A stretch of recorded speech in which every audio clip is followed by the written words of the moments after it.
제17과 음녀가 받을 심판. 요한계시록 17장. 주제절. 그들이 어린 양과 더불어 싸우려니와 어린 양은 만주의 주시오 만왕의 왕이심으로 그들을 이기실 터이요. 또 그와 함께 있는 자들 곧 부르심을 받고 택하심을 받은 진실한 자들도 이기리로다. 계시록 17장 14절 말씀.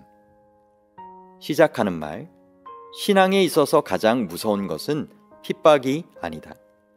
핍박과 순교는 기름과 같아서 때로는 신앙을 더욱 타오르게 만든다. 가장 두려운 것은 세상과의 타협이며 세속적인 정신이다. 수많은 그리스도인들이 십자가에 달리고 원형 경기장에서 찬송을 부르며 죽어갔던 순교의 시대에 그리스도교는 순결하고 아름다웠다. 그러나 신앙을 공인받고 온갖 특혜가 주어지자 사정은 달라졌다. 교회는 화려하고 안락해졌지만 그들의 신앙은 미지근하고 변질되었다. 권력과 결탁하여 음모의 온상이 되었고 반감을 줄이기 위하여 이교의 풍습과 의식을 교회에 받아들였다. 중요한 하나님의 진리는 곡해되고 변경되었다. 요한계시록은 이것을 간음이라 부른다. 음녀는 전형적인 그런 세력이다. 참고, 요한계시록 14장에서 하나님께서는 세 천사의 기별을 통하여 죄악 세상에 마지막 호소를 하신다. 그리고 끝내 영원한 복음을 거절하고 적 그리스도에게 동조하면서 하나님께 불순종하는 사람들에게는 15장과 16장에서 자비가 섞이지 않은 7 재앙이 내린다. 제17장부터는 사탄과 사탄에게 동조한 세력들이 하나씩 차례로 멸망하는 모습이 나타나 있다. 17장에서는 음녀, 18장에서는 바벨론이 멸망하고 19장에서는 짐승과 거짓 선지자가 잡히며 20장에서는 드디어 사탄이 최후를 맞게 된다. 음녀의 정체. 1. 음녀는 어디에 앉아서 무슨 일을 하였는가? 또 7 대접을 가진 7 천사 중 하나가 와서 내게 말하여 이르되 이리로 오라. 많은 물 위에 앉은 큰 음녀가 받을 심판을 내게 보이리라. 땅의 임금들도 그와 더불어 음행하였고 땅에 사는 자들도 그 음행의 포도주에 취하였다 하고 계시록 17장 1에서 2절 말씀. 설명. 7 천사 중 하나가 와서 말했기 때문에 17장의 사건은 7 재앙과 관계가 있다는 것을 알 수 있다. 요한계시록 12장에서는 해를 입은 정숙한 여인이 나오는데 17장에서는 그와 반대되는 특성을 가진 음녀가 나온다. 12장에 나오는 여인을 우리가 정결한 교회로 해석했기 때문에 17장의 음녀는 타락한 교회로 해석하는 것이 합리적일 것이다. 그러나 우리는 그렇게 해석하기에 곤혹스러움을 느낀다.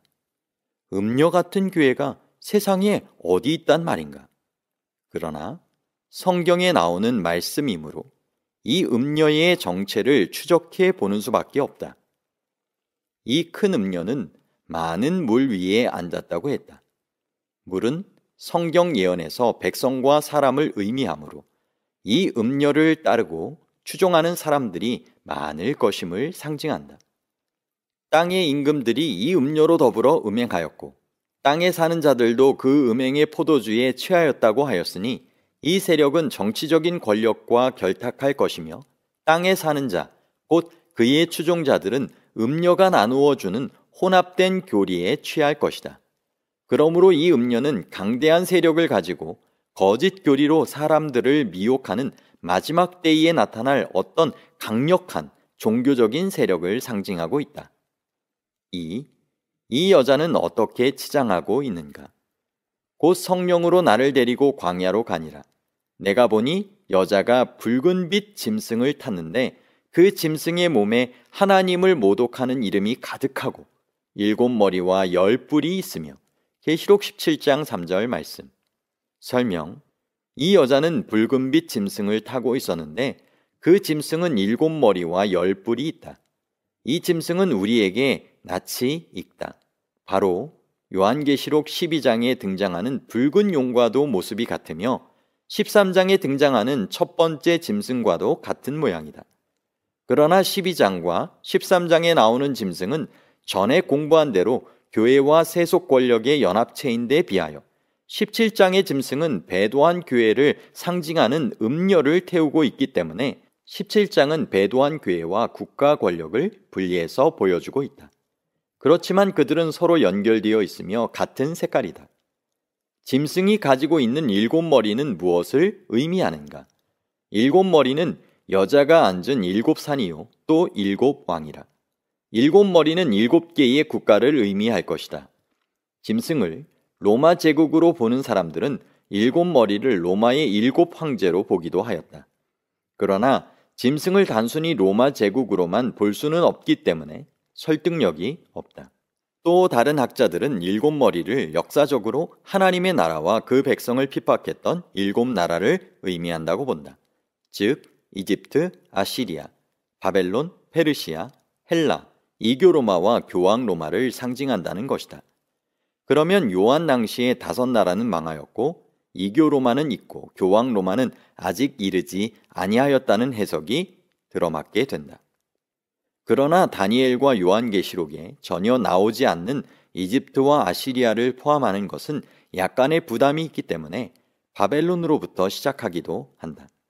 즉 요한계시록 17장의 시간을 요한 당시로 보지 말고 마지막 때를 기준으로 보는 방법이다.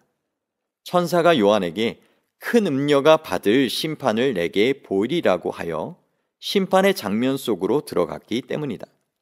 그렇게 되면 이미 망한 5머리는 바벨론, 페르시아, 헬라, 로마 제국, 교황 로마가 되며 6째 왕은 상처 입은 교황 로마이고 아직 이르지 않은 7번째 왕은 소생하여 강력하게 된 로마 교황권을 의미하게 된다. 3. 음녀는 무엇으로 자기를 꾸몄는가? 그 여자는 자줏빛과 붉은빛 옷을 입고 금과 보석과 진주로 꾸미고 손에 금잔을 가졌는데 가증한 물건과 그의 음행에 더러운 것들이 가득하더라. 그의 이마에 이름이 기록되었으니 비밀이라. 큰 바벨론이라. 땅의 음녀들과 가증한 것들의 어미라 하였더라. 또 내가 보매 이 여자가 성도들의 피와 예수의 증인들의 피에 취한지라. 내가 그 여자를 보고 놀랍게 여기고 크게 놀랍게 여기니 천사가 이르되 왜 놀랍게 여기느냐? 내가 여자와 그가 탄 7머리와 10뿔 가진 짐승의 비밀을 내게 이르리라. 계시록 17장 4에서 7절 말씀. 설명.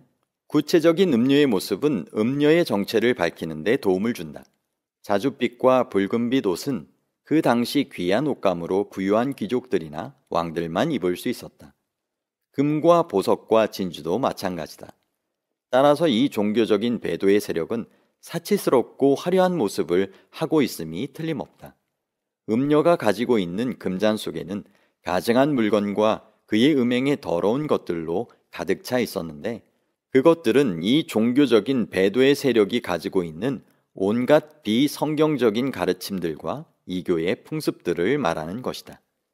음녀의 이마에 이름이 기록되었는데 비밀, 큰 바벨론, 땅의 음녀들과 가증한 것들의 어미라고 하였다.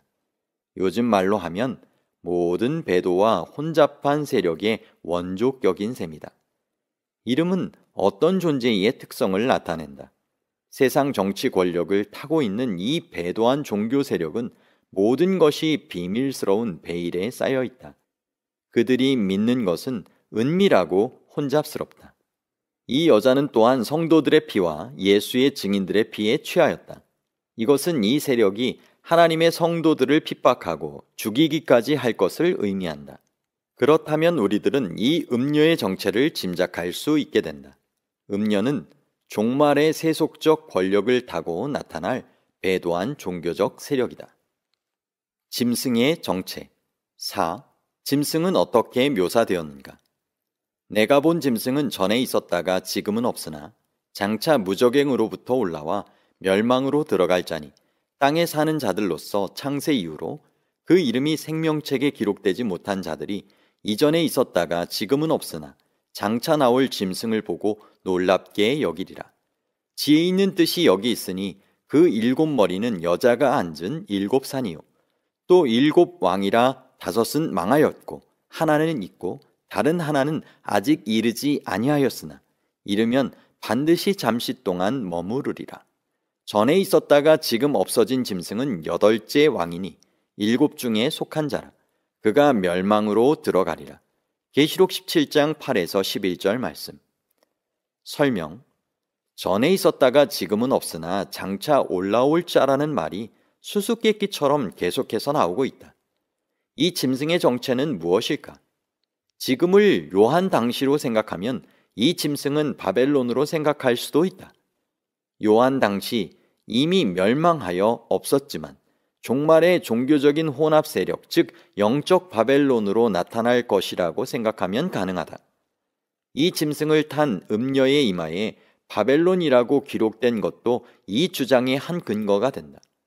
그러나 바벨론이 바벨론을 공격할 수는 없기 때문에 설득력이 약하다. 지금이란 말에 시대적 의미를 두지 말고 문제의 구절을 있었다가 없어졌다가 다시 나타날 세력을 말하는 것으로 단순하게 보면 전에 있었다가의 기간을 이교 로마의 기간으로, 지금 없으나의 기간을 이교 로마와 교황권의 출현 사이에 있는 짧은 휴지기로, 장차 나올 기간을 로마 교황권의 기간으로 파악하는 견해도 있다. 다른 주장은 지금을 마지막 때로 보고 짐승이 로마 교황권의 세속적 권력을 가리킨다는 학설이다. 로마 교황이 1260년 동안이나 세상에 군림하며 성도들을 핍박하였다가 1798년 프랑스 군대에 의해 체포되어 유배됨으로써 마치 무적행에 갇혀 없는 것처럼 되었고 마지막 때 화려하게 부활하여 활동할 것이나 결국은 멸망으로 들어갈 것이라는 것이다. 세 번째 해석이 요한계시록 13장 3절에 언급된 그의 머리 하나가 상하여 죽게 된 것 같더니 그 죽게 되었던 상처가 나음에 온 땅이 놀랍게 여겨 따랐다는 짐승과 일치하여 설득력이 있다. 요한계시록 17장 11절은 전에 있었다가 지금 없어진 왕을 8째 왕이라고 부른다. 7번째 나라, 즉 로마의 이교 사상을 이어받은 로마 교황권은 상처를 받아 잠시 없어진 것처럼 될 것이나 8번째 왕으로 화려하게 부활할 것이다. 5. 짐승의 10뿔은 무엇을 상징하는가? 내가 보던 10뿔은 10왕이니 아직 나라를 얻지 못하였으나 다만 짐승과 더불어 임금처럼 한동안 권세를 받으리라. 그들이 한 뜻을 가지고 자기의 능력과 권세를 짐승에게 주더라. 계시록 17장 12에서 13절 말씀. 설명. 시간의 기준을 심판의 때로 보면 여기서 10왕이란 마지막 때 세상의 여러 나라를 상징하는 말이다. 그들은 아직 왕으로서의 무소불위의 권세를 충분히 누리고 있지 못하지만 로마 교황에게 세속적인 힘을 몰아줄 것이고 무소불위의 권세를 부리도록 도와줄 것이다. 그와 동시에 그들도 일시적으로 강력한 세력으로 교황권과 함께 성도들을 핍박할 것을 암시하고 있다. 6. 두 개의 전쟁은 무엇인가? 그들이 어린 양과 더불어 싸우려니와 어린 양은 만주의 주시오 만왕의 왕이심으로 그들을 이기실 터이요. 또 그와 함께 있는 자들 곧 부르심을 받고 택하심을 받은 진실한 자들도 이기리로다. 또 천사가 내게 말하되 내가 본 바 음녀가 앉아있는 물은 백성과 무리와 열국과 방언들이라. 내가 본 바 이 10뿔과 짐승은 음녀를 미워하여 망하게 하고 벌거벗게 하고 그의 살을 먹고 불로 아주 사르리라. 이는 하나님이 자기 뜻대로 할 마음을 그들에게 주사 한 뜻을 이루게 하시고 그들의 나라를 그 짐승에게 주게 하시되 하나님의 말씀이 응하기까지 하심이라. 또 내가 본 그 여자는 땅의 왕들을 다스리는 큰 성이라 하더라. 계시록 17장 14에서 18절 말씀. 설명. 두 개의 전쟁이 묘사되어 있다. 첫째는 짐승과 열국이 합동하여 어린 양과 더불어 싸우는 것이다. 어린 양은 예수 그리스도를 대표하는 것이므로 어린 양과 싸운다는 것은 그리스도를 머리로 하는 참된 교회나 하나님의 계명에 순종하는 그리스도인들을 핍박하는 것을 의미한다. 그러나 그들은 만왕의 왕과 싸워서 이기지 못할 것이다. 또 하나의 전쟁은 짐승과 10뿔이 음녀를 미워하여 멸망하게 하는 것이다. 음녀가 짐승을 탔으며 짐승과 열불은 공생하였으므로 다 같은 종류의 세력인데 왜 싸움이 벌어졌는가? 지금까지 그들은 음녀와 음행을 즐겼고 그 포도주에 취하였었는데 왜 적대하게 되었는가? 요한계시록 12장과 13장에서 우리는 짐승을 정치적 권력을 업은 배도한 종교적 세력으로 통합하여 해석했다. 중세사는 교회사였으며 지금도 교회와 국가는 긴밀히 연결되어 있기 때문이다. 그러나 17장은 짐승의 모습을 좀 더 세분하여 짐승과 그 짐승을 타고 있는 음녀로 구분했다고 볼 수 있다. 그러므로 열불과 짐승이 음녀를 공격하는 것은 마지막 때 그리스도와 그를 믿는 신실한 성도들이 승리하는 것과 자기들에게 7 재앙들이 내리는 것을 보면서 지금까지 음녀에게 속아서 이용당했다는 것을 각 나라가 깨달았기 때문일 것이다. 즉 세상의 권력들이 거대한 종교연합 세력에 등을 돌리고 마침내 바벨론인 음녀는 모든 세력을 상실하게 되는 것이다. 명상할 문제. 마지막 시대에는 음녀로 표상되는 정치 세력을 타고 있는 종교 세력이 하나님의 진리를 흐리며 하나님의 백성에게 다시 한번 핍박을 가할 것이다. 그 음녀가 성도들의 피와 예수의 증인들의 피에 취했다는 말이 그것을 증거한다. 그래서 우리는 음녀의 정체를 예의주시하며 마지막 사건들이 전개되는 것을 관찰할 수 있는 것이다. 전 세계가 큰 음녀와 더불어 배도의 길을 갈 때 나는 어떤 태도를 가져야 할 것인가? 어떻게 해야 하나님 편에 굳게 설 수 있을까?